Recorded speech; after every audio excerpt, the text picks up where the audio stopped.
ভাবনা আছে যে এই বছরের মধ্যে অন্তত 500 গান কমপ্লিট করা। দুঃখ মনের মাঝে কাঁদিয়া বলে,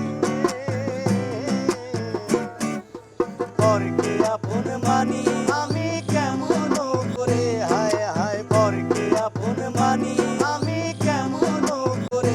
সঙ্গীত অঙ্গনে ময়মনসিংহে পরিচিত নাম খায়রুল ইসলাম হীরক, যিনি দেশের বিভিন্ন স্থানে মঞ্চ মাতান, বন্ধুদের আড্ডার মধ্যমণি হয়ে থাকেন।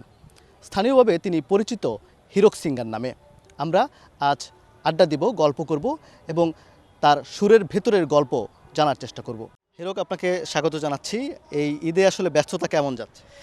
ঈদ আসলে আসলে গায়কদের একটা অন্যতম বিষয় হয়ে ওঠে, প্রোগ্রামের ব্যাপক ব্যস্ততা থাকে। বিশেষ করে নেত্রকোনা, শেরপুর, জামালপুর, টাঙ্গাইল সহ গাজীপুর সহ কিশোরগঞ্জ এই অঞ্চলগুলো আমাদের কনসার্ট এবং প্রোগ্রামের ব্যস্ততাটা একটু বেশি থাকে, সেই সুবাদে ব্যস্ততাটা যাচ্ছেই।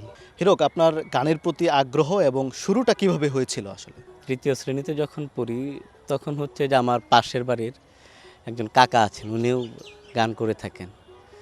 তো উনি আমাকে নিয়ে গেলেন ওনার বাসায়, বললেন যে তুমি একটু গাও তো দেখি। এমনিতে গুনগুন করে গায় না ছোটোবেলায় মানুষ।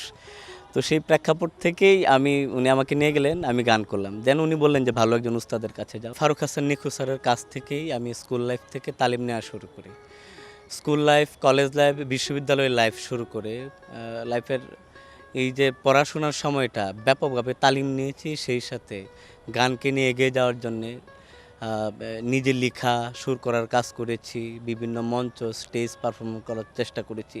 এই যাবৎকালে মনে হয় আমার লাইফে 6 থেকে 7 হাজার মঞ্চ করা হয়েছে। এই লোকসঙ্গীতকে আমার ধারণ করা উচিত এবং সেই প্রেক্ষাপট থেকে সঙ্গীতের ধারার অনেকেই আধুনিকটাকে করে, অনেকেই রকটাকে করে, কিন্তু আমি সবসময় বেছে নিয়েছি যে ফোকটাকে আমার লালন করা উচিত। এই বিষয়গুলো যদি আমাদের যারা আছে আমরা যদি এগিয়ে না নিই আমাদের লোকসঙ্গীতটাকে, তাহলে কেউ এগিয়ে নিতে পারবেও না। আপনি কি মনে করেন যে সঙ্গীত জীবন বা সঙ্গীত একটা মানুষকে বা একটা সমাজকে প্রভাবিত করতে পারে?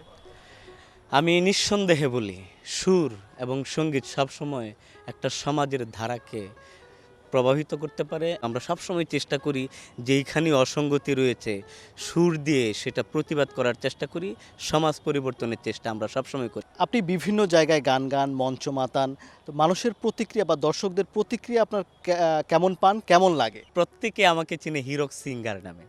এই যে হীরকের সাথে সিঙ্গার শব্দটা ওরা যোগ করে দিয়েছে, আমি পক্ষপাতিত্ব না, বাট এটা শুনতে শুনতে এখন অভ্যস্ত হয়ে গেছে। এটার কারণ একটাই, সেটা হচ্ছে যে অসংখ্য গায়ক রয়েছে যারা ইনডোরে এবং লাইভেও ভালো গান করে, বাট একটা মঞ্চে গান করাটা কিন্তু কঠিন বিষয়, একেবারেই সহজ নয়। সেখানে 50,000 মানুষ থাকে, 5,000 মানুষ থাকে, 1 লাখ মানুষ থাকে। সেই সব মানুষের মন জয় করা খুবই কঠিন একটা বিষয়। এক এক অঞ্চলের এক এক ধারা, এক এক প্রবাহ বয়।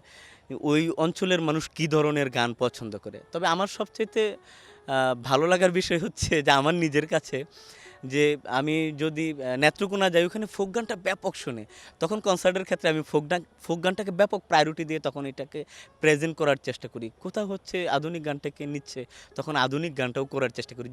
আপনার সুর এবং গানের মাধ্যমে প্রতিবাদের ভাষা আরও বেশি ছড়িয়ে যাক, এমনটাই প্রত্যাশা।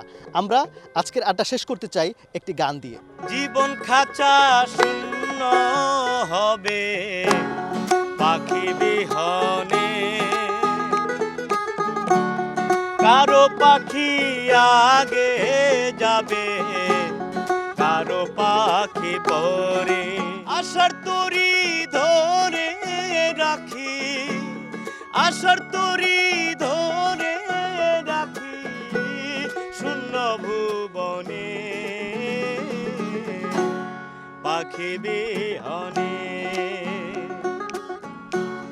জীবন খাঁচা শূন্য হবে পাখি বিহনে।